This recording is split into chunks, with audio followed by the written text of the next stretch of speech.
An internet take that's been making me quite upset for probably over a year now is the idea that MVP Derrick Rose wasn't that good. Overrated, however you want to phrase it, it still pissed me off. Now for those who say that he shouldn't have won MVP that year, you got that. That same thing can be said for a lot of other MVPs that weren't won by LeBron James in the 2010s. But for me to sit here and think that 2011 was low-key a long time ago is crazy. And now is that time to start defending players from back then. And I'm more than willing to step up to the plate.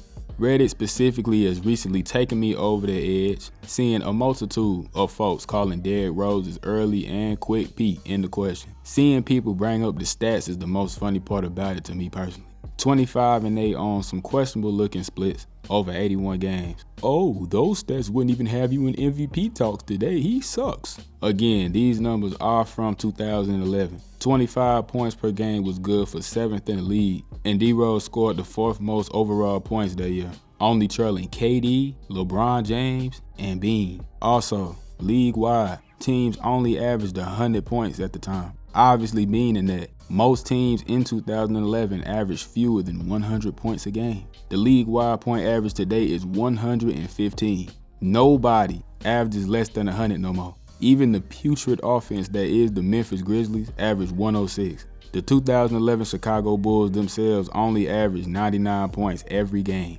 which will put them dead last today by a significant margin. So before trying to talk down on 25 a game, realize that he was putting up 25 for a team only averaging 99 points, alongside however other many points he was responsible for with them 8 assists. Moving on, I don't think a lot of people understand the type of basketball that was played in 2011. Like, you know what? This is what offense looks like now. The floor is exceedingly spaced. Most teams not look for shooting at all 5 positions. And for the teams that have that, this is what the floor looked like.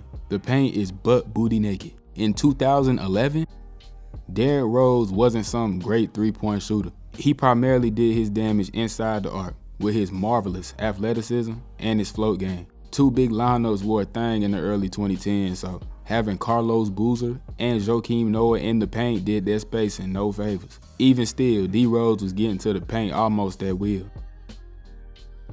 Y'all claim y'all love Ja Morant. Understandably so, he is amazing. He dominates in the paint, but it's folks that want to call another all-time athlete at the guard position a fraud. Heard you. Do you know what Derrick Rose would do if this is what the paint looked like every offensive possession? Come on, bro. Again, as mentioned earlier, I ain't here claiming that D-Rose was the best player in the league at the time, or that he's one of the best guards ever and that he's just better than all the guards currently playing right now. I just find it funny how people trying to downplay a 22-year-old third-year guard that made quite a leap from years 2 to 3, led his team to 60+ wins, best record in the league, and was going head-to-head with the league's titans at the time, a few of which I mentioned earlier, and obviously those are some of the greatest players that ever played basketball. I just personally feel as though if that's what you're trying to do, you either didn't actually watch him play, which is okay, or you just a hater.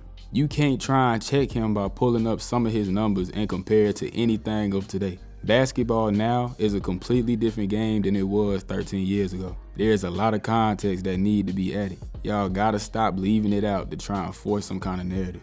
Again, now I don't think that he just 100% should have got that MVP or nothing. LeBron James was LeBron James in peak physical form. And he did end up sunning my dog in the conference finals that year, do not get it twisted. That's really it though. My boy don't really got much to hang his hat on. His career realistically got cut extremely short. So I will not let y'all take away his biggest and only low-key achievement away. I ain't going for it. Hopefully y'all enjoyed this one. If so, leave me a little like, subscribe to the channel, leave any kind of comments that you got. Tap in on my social medias, I have them linked in the description. And I'm gonna see y'all soon in the next one.